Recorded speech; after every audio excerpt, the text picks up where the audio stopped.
आज ये इस तरह का भारत में देख रहा हूं कि जो अफगानिस्तान से बदतर हालत है रुपीस की।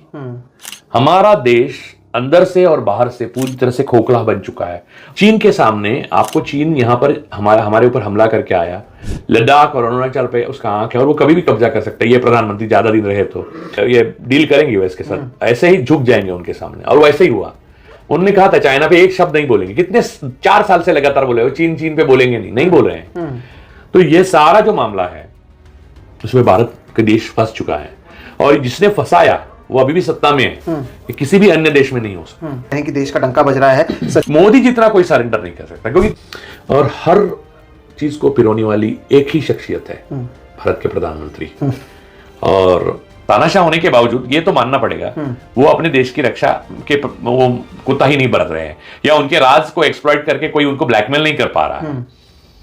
ये तो भारत का दुर्भाग्य है कि सारे विश्व में भारत ही एक देश है जिसके मुखिया को ब्लैकमेल करके हर देश एक्सप्लॉइट करके भारत को चूस रहे हैं, भारत को काट रहे हैं। कि हर हार के बाद वो एक सेलिब्रेशन करते हैं, एक करारी हार हो जाती है हर, और उन्होंने कभी जीत देखी नहीं, करारी हार हो जाती है, फिर एक बड़ा सेलिब्रेशन करते हैं। कुछ ना करते हुए अपने राज छुपाने के लिए दुनिया के सामने सरेंडर हो जाए। आप देखिए अमेरिका के सामने ऐसे हमने जो किया है उसमें हमारा पूरी तरह से बर्बादी हो जाए। भारत की हालत अफगानिस्तान से भी बदतर हो चुकी है।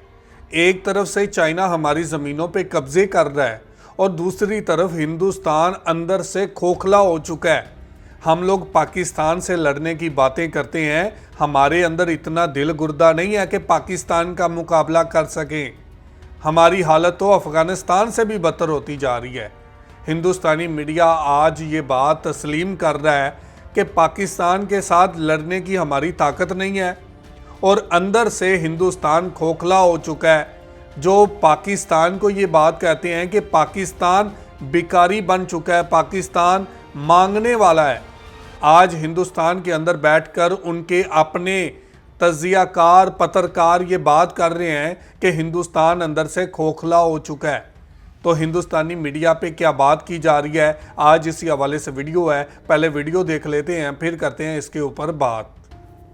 जो गोदी मीडिया कहता है कि उनके नाम से कभी ट्रम्प थर-थर कांपते हैं, कभी शी जिनपिंग थर-थर कांपते हैं, तो ये कई चीजें हुई हैं जिस पर हमें लगा कि बात करने की जरूरत है और इस मुद्दे पर और किससे बेहतर बात किया जा सकता है। हमारे साथ राजू परोलेकर सर जुड़े हैं।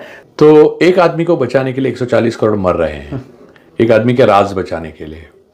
अब ये राज बहुत है। आज तो एप्स्टीन फाइल का और एक लेटर आया है जिसमें एप्स्टीन पूछ रहा है अपने दोस्त से कि मोदी अब सत्ता में आ गए, जब 2014 की बात है, मई की 8 दिन में, और हम जेटली और मोदी को मिलने जाएं क्या। तो इसका मतलब वो तब वो सेक्स ऑफेंडर डिक्लेयर था, नोन। तो ये इसके आगे बहुत सारी चीजें, एप्स्टीन फाइल की तो अभी तो बस वो आपने क्या ही देखा है। हो सके उतना बचाने की कोशिश करेगा सरकार को मोदी और ये जो बाकी जो लोग हैं, जो बीजेपी के लोग हैं।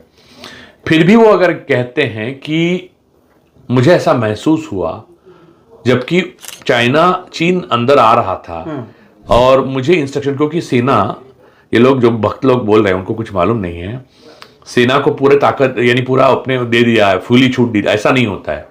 सेना को स्पेसिफिक इंस्ट्रक्शन के बिना किसी भी डेमोक्रेटिक कंट्री में सेना कोई एक्ट नहीं करती, एक गोली भी नहीं चला सकती।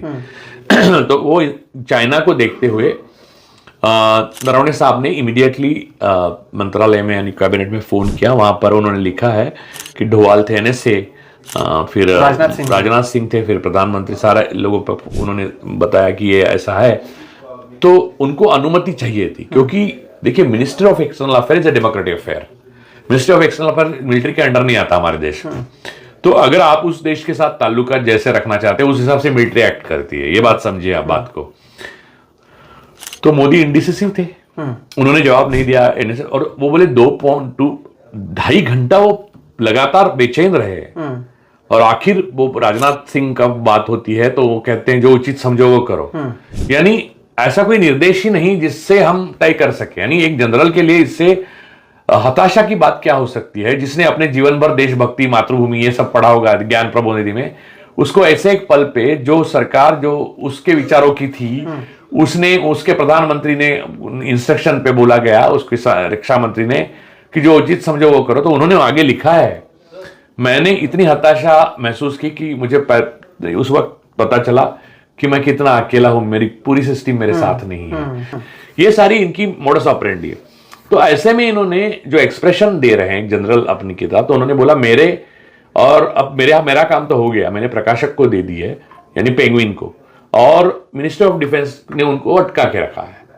तो ये सारा किस्सा है इसका जी। तो मोदी स्वाभाविक रूप से चीन पे बात नहीं करना चाहते, चीन के खिलाफ वो कुछ नहीं कर पा रहे हैं, ना यूएस के खिलाफ कुछ कर पाए ना। देखिए भारत के लिए वो कुछ नहीं कर सकेंगे, वो सरेंडर किसी के लिए भी हो सकते हैं क्योंकि उनको कुर्सी चाहिए। सी लिखिए आज तक जो प्रधानमंत्री हुए हैं, अच्छे बुरे कुछ भी हुए हैं, उन्होंने एक पॉइंट पे जब मौका आया, वक्त आया तो रेसिग्नेशन दे दिया, लेकिन कुर्सी का मोह नहीं रखा, मातृभूमि के लिए अपनी त्याग पत्र दे दिया।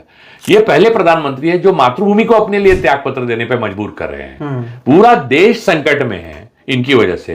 यहाँ एप्स्टीन फाइल में इनके कागज, यहाँ क्रोनीज के कागज, यहाँ अनिल अंबानी आपके लिए वो कर रहा है, एप्स्टीन के साथ बात कर रहा है, वहां हरदीप पुरी बात कर रहे हैं, यहाँ नरवणे को आप चाइना के खिलाफ लड़ने की परमिशन नहीं दे रहे, वहां राफेल का क्या हुआ पाकिस्तान में आपको पता नहीं है, ऑपरेशन सिंदूर। और वो क्या करते मालूम है, सबसे बड़ी बात मुझे यानी आश्चर्य होता है, पूरी आरएसएस ने ये तो यानी आरएसएस एक भयंकर ऑर्गेनाइजेशन है, लेकिन उन्होंने सिखाते वक्त तो ये नहीं सिखाया था कि हर हार के बाद वो एक सेलिब्रेशन करते हैं। एक करारी हार हो जाती है और उन्होंने कभी जीत देखी नहीं, करारी हार हो जाती है, फिर एक बड़ा सेलिब्रेशन करते हैं।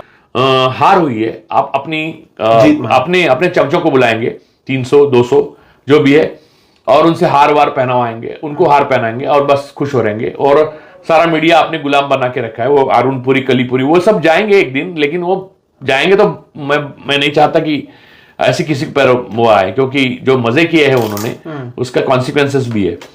पाकिस्तान का चीन को समर्थन था, अगर मैं गोली चलाता और वॉर हो जाता तो क्या मेरे सैनिकों के पास एसेंशियल सप्लाईज आते नहीं आते, बहुत सारे फैसले उन्हें लेने थे। 20 सैनिकों का जो वो वहां पर हो गया जी शहादत, उसके बारे में अनसंग अनऑनर्ड गए हैं वो, अनसंग अनऑनर्ड, क्योंकि प्रधानमंत्री ने ऑन रिकॉर्ड कहा ना कोई करना ही नहीं चाहते थे, हाँ। ना कोई घुसा है ना कोई आया है, जबकि यहाँ पर और चाइनीज मीडिया ने उसको खूब चलाया।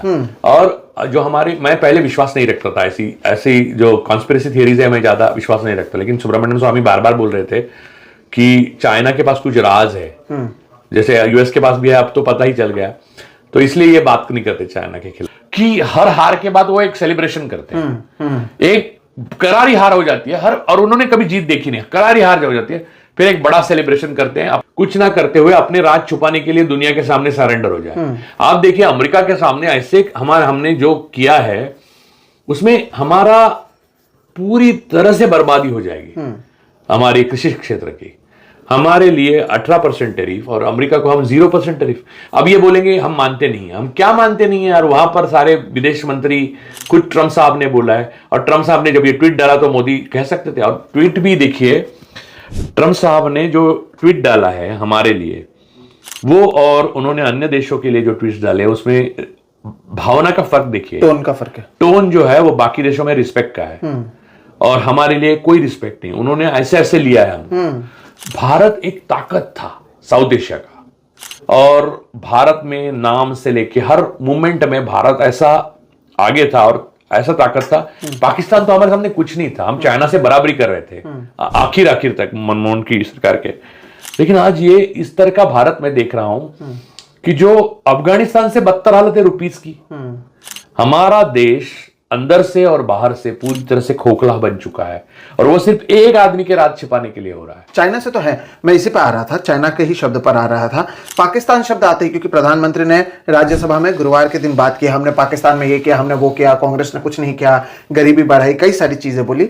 चीन आते ही प्रधानमंत्री चुप बैठ जाते हैं। चाइना पर ही जब राहुल गांधी बात करना चाह रहे थे, अगर प्रधानमंत्री संसद में खुद तो भाषण देते नहीं है लोकसभा में, और राहुल गांधी को भी एक के बाद एक 3-4 दिन बोलने से रोका जाता है, कभी ओम बिरला, नेता विपक्ष को रोका जाता है। फिर रील में जिस तरह से इन्होंने बना दिया है, घर में घुस के मारते हैं, नया भारत है ये वो वगैरह वगैरह, और रियल में जैसे ही पता चलता है कि धुरंधर केवल टीवी में रह सकते हैं।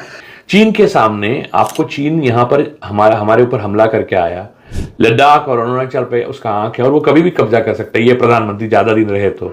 चाइना की communist original Maoist communist party को बुलाया, उनके साथ भाजपा ने मीटिंग की, आरएसएस के कार्यालय में जाकर आरएसएस ने मीटिंग की। उनको तो अच्छा ही है, आप जमीन भी दे रहे हो, जंगल भी दे रहे हो, आप रिसोर्सेज भी दे रहे हो, आपका एक बहुत अच्छा राज्य भी दे रहे हो, वो गांव भी बदल रहे हैं, वहां से बस्तियां भी कर रहे हैं, और ऊपर से आपकी जो सत्ता में पार्टी है उसके साथ पार्टियां भी कर रहे हैं। तो इसका मतलब ये है कि जो उनको मिले बीजेपी, आरएसएस और ये लोग, वो सारे देशद्रोही है। क्योंकि आप दुश्मन देश के साथ नहीं बैठना चाहिए। जब तक ये मामला सुलझ नहीं जाता तब तक तो दुश्मन है। सही बात है। मीडिया का और फिल्म्स का और बाकी चीजों के थ्रू प्रोपेगेंडा फैलाया जा रहा था, उसको एक तरीके से पर्दाफाश किया और एक्सपोज किया उनके ओर से। नहीं, मीडिया प्रोपेगेंडा तो बकवास ही है, वो बात अलग ही है। लेकिन राहुल गांधी के बारे में दो बातें हैं। एक, पुख्ता सबूत ना हो तो वो बोलते नहीं है, यानी जो बोलते हैं तो आप समझ के चलिए वो है चीज दुनिया में। और दूसरी चीज, वो जो प्रधानमंत्री के बारे में प्रेडिक्ट करते हैं वही करते प्रधानमंत्री आगे जाकर। तो उन्होंने बोला था पीयूष गोयल का बयान आने के बाद भी, ये तो ये डील करेंगे यूएस के साथ, ऐसे ही झुक जाएंगे उनके सामने, और वैसे ही हुआ। उन्होंने कहा था चाइना पे एक शब्द नहीं बोलेंगे, कितने 4 साल से लगातार बोले हो, चीन पे बोलेंगे नहीं बोल रहे हैं। तो ये सारा जो मामला है उसमें भारत का देश फंस चुका है, और जिसने फंसाया वो अभी भी सत्ता में है। ये किसी भी अन्य देश में नहीं हो सकता है कि देश का डंका बज रहा है। सच्चाई यह है कि इससे भारत को नुकसान है, भारत के किसानों को नुकसान है। ये बात भी आपने सिर्फ कही। किसानों को नहीं, मैं आपको बताता हूं, भारत की एक भी सेक्टर ऐसा नहीं जिसमें फायदा है, क्योंकि ट्रम्प साहब ने हमारे देश के फायदे के लिए वो बनाया ही नहीं है। वो सिर्फ अमेरिका का फायदे के लिए बनाया है। उनको लगता है भारत एक बहुत बड़ा मार्केट है, बस इतना ही रहा भारत का। मोदी जितना कोई सरेंडर नहीं कर सकता, क्योंकि किसी के वेस्टेड इंटरेस्ट यूएस, इजराइल और चाइना में नहीं है, ना ही किसी के क्रोनीज है। देखिए, इनमें से किसी का नाम एप्स्टीन फाइल में नहीं आया, ना ही इनका नाम चीन से जुड़ा है, ना ही इनका इजराइल कोई रिस्पेक्ट करता है। ये बेस्ट है देश के लिए। और वही लोग जाकर इनको वोट देते हैं, फिर ये हिंदू मुस्लिम करने लग जाते हैं। नहीं, इनको वोट ज्ञानेश गुप्ता देते हैं। इनको वोट लोग कहाँ देते हैं? उनको वोटिंग हुई तो लोकसभा में उनको बहुमत किधर मिला? क्या बात कर रहे हो? वो मरमर के ज्ञानेश गुप्ता और राजीव कुमार की मदद से भी उनको 240, वो भी झूठे हैं नंबर, आंकड़ा, हार चुके हैं वो लोकसभा।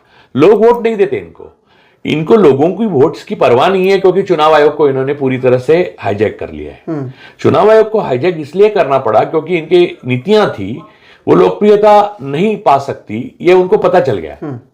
यही तो प्रॉब्लम है उनकी। अगर मैं लोकप्रिय हूं और लोगों के लिए मैं काम कर रहा हूं और लोकप्रियता के रथ पे सवार हूं, तो मुझे चुनाव आयोग का क्यों हाईजैक करना पड़ा? क्या वो जैसे चुनाव होंगे मैं जीत के आऊंगा? नेहरू ने चुनाव आयोग थोड़ी हाईजैक किया था। इंदिरा ने जब भी हार मानी तो हार मानी। तो चुनाव आयोग हाईजैक नहीं किया किसी प्रधानमंत्री ने इनकी तरह, क्योंकि इनको जरूरत थी सत्ता की, सर्वाइवल के लिए। कल सत्ता से उतरते हैं तो एप्स्टीन फाइल, नरवणे की किताब, चीन के साथ इनके संबंध, इजराइल को बेचा देश को, ये सारी चीजें निकलेगी। और ये निकलेगी तो ये तो ट्रेजन है, ये तो देशद्रोह है। तो ये और इनके साथ जितने सारे जो मंडली जमा हुई हैं, वो सारे लोगों का क्या असर होगा?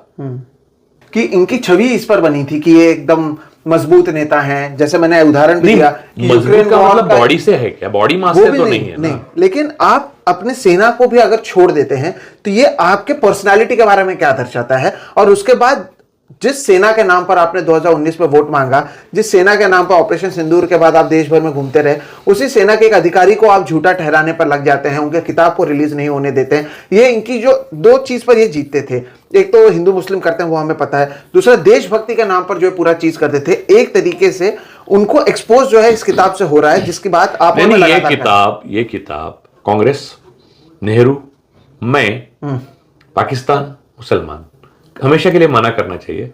वो भाषण नहीं दे पाएंगे, क्योंकि यही तो बोलते हो बस, मैं, मुझे, मेरी।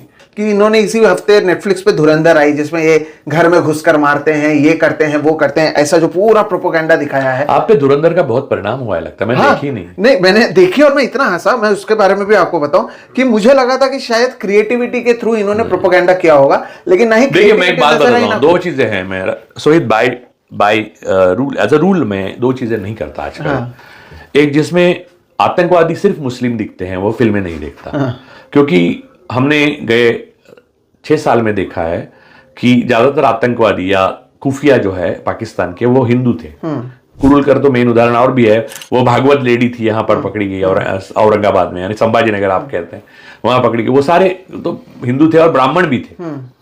तो बात यह है, ऐसी जो दिखाते हैं ना कि मुस्लिम आतंकवादी या ये सब फिल्में में देखना बंद कर दिया है।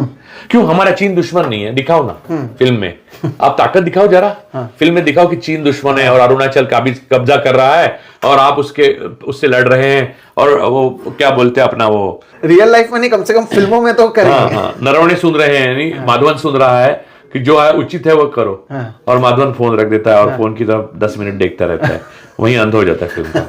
ऐसा करिए ना, फिल्म बनाई ना। सच्चे देखिए, हमेशा याद रखो कि इस दुनिया में ऐसा कौन सा तानाशाह है जिसने दबाया वो बाहर नहीं आया। फिर उत्तराखंड, बिहार, झारखंड, असम, यहां पर हिंदू मुसलमान को इस तरह से यूज कर रहे हैं लोग, ईसाइयों को इस तरह से यूज कर रहे हैं कि इनकी पापों की कोई गिनती नहीं हो सकती। यार, इंसान के साथ ऐसा बिहेवियर कोई करता है क्या?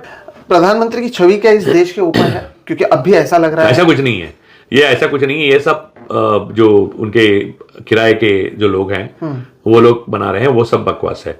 ये सब लोग जानते हैं, लोग बोलते भी हैं। आप कहीं भी देखिए सोशल मीडिया मिडिल पे लोग दबा कर बोलते हैं, ऐसा कुछ भी नहीं है। ठीक, अब मेरा आखिरी सवाल आपसे ये है सर कि इसके आगे आप क्या देखते हैं? क्या और भी जानकारियां सामने आएंगी जो ये एक्सपोज हो रहे हैं, जिस पर हम लगातार बातचीत? बहुत आएगा। इन्होंने जो किया है ना, उसकी कोई सीमा नहीं है। राफेल का मैटर, और भी आएंगी चीजें। अब अनिल अंबानी साहब के बारे में आप तो लोग लिख रहे हैं, आप एप्स्टीन फाइल में भी जो आए हैं उसके कई अलग अलग मीनिंग है, अर्थ है, वो सब सामने आएंगे। उसके दूसरे पहलू हैं, वो भी सामने आएंगे। और हर चीज को पिरोने वाली एक ही शख्सियत है, भारत के प्रधानमंत्री। और तानाशाह होने के बावजूद ये तो मानना पड़ेगा, वो अपने देश की रक्षा के वो कोताही नहीं बरत रहे हैं, या उनके राज को एक्सप्लॉइट करके कोई उनको ब्लैकमेल नहीं कर पा रहा है। ये तो भारत का दुर्भाग्य है कि सारे विश्व में भारत ही एक देश है जिसके मुखिया को। तो जी व्यूवर, ये थी वीडियो, और आपने देखा कि यहाँ पे बात की जा रही है कि गोदी मीडिया दिन रात हमें सुपने दिखाता है कि हमारे डर से तो अमेरिका कांप रहा है, हमारे डर से तो चाइना कांप रहा है। लेकिन दूसरी तरफ हकीकत इससे उलट है। चाइना हिंदुस्तान पे हमला करता है, चाइना हिंदुस्तान की ज़मीन पे कब्जा करता है, और एक लफ्ज़ भी नहीं बोला जाता। हिंदुस्तान का सबसे बड़ा दुश्मन इसका अपना प्राइम मिनिस्टर है, जो हिंदुस्तान को अंदर से और बाहर से खोखला करता जा रहा है। आज चाइना देखें तो इतना ज़्यादा ताकतवर हो चुका है, और हम लोग आज तक यही सोच रहे हैं कि पाकिस्तान पे हमला करेंगे, चाइना पे हमला करेंगे। ये सिर्फ बातें हैं।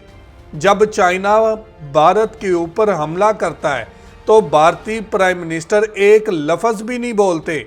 चाइना भारत की ज़मीन पे कब्जा कर लेता है, भारतीय प्राइम मिनिस्टर एक लफ्ज़ भी नहीं बोलते। और पाकिस्तान के साथ जो ऑपरेशन सिंदूर के अंदर किया, और उसके बाद जो पाकिस्तान ने हमारे साथ किया, उसके ऊपर तो हम लोग जश्न मना रहे हैं। और दुनिया भर के जो न्यूज़ चैनल हैं, जो दुनिया भर के नुमाइंदे हैं, वो ये बात करते हैं कि पाकिस्तान ने हिंदुस्तान को बुरे तरीके से शिकस्त दी है। ये 4 दिन की जो जंग हुई है, इसमें हिंदुस्तान का सबसे ज़्यादा नुकसान हुआ है। लेकिन इस बात को तस्लीम ही नहीं करते। हम लोग जब ये कहते हैं कि बताइए कितने जहाज गिरे, तो एक ही लफ्ज़ बोला जाता है, तुम भारत के दुश्मन हो, तुम भारत के दुश्मनों के साथ मिले हुए हो, तुम देश के गद्दार हो, तुम्हारी जुर्रत कैसे हुई कि हमसे ये पूछो कि हमारे जहाज़ कितने गिरे। तो ये थी आज की वीडियो। अगर आप सच्चे पाकिस्तानी हैं तो नीचे कमेंट में लिखिए पाकिस्तान जिंदाबाद।